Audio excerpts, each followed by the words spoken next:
తల్లిదండ్రులు కావాలని మీ కలను సాకారం చేసుకోండి. ఓఎస్ఎస్ ఫర్టిలిటీ వారి తక్కువ ధర సంతానోత్పత్తి చికిత్సతో అపాయింట్మెంట్స్ కొరకు కాల్ చేయండి 7825893604.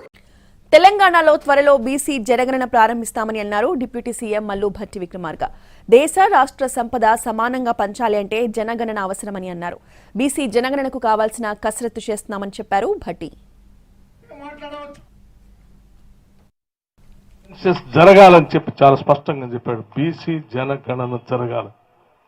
దాదాపు 50% పైన ఉన్నటువంటి బలహీన వర్గాలకు సంబంధించినటువంటి ప్రజలకు పంచేటువంటి సంపద ఈ దేశంలో కానీ ఈ రాష్ట్రంలో కానీ అతి తక్కువగా పంచుతున్నారు. ఇది కరెక్ట్ కాదు. ప్రజలకు సమానంగా పంచాలి అంటే లెక్క తెలియాలంటే జనగణన జరగాలి అని చెప్పి చాలా స్పష్టంగా చెప్పాడు.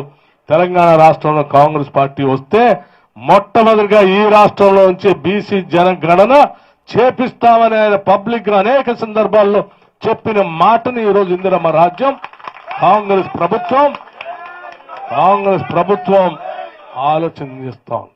ఎస్, రాహుల్ గాంధీ గారు ఇచ్చిన మాటని నిలబెట్టడం కోసం ఇందిరమ్మ రాజ్యం తప్పనిసరిగా ఈ రాష్ట్రం నుంచి మొదలు పెట్టాలనేటువంటి కార్యక్రమానికి తీసుకోవాల్సిన చర్యల గురించి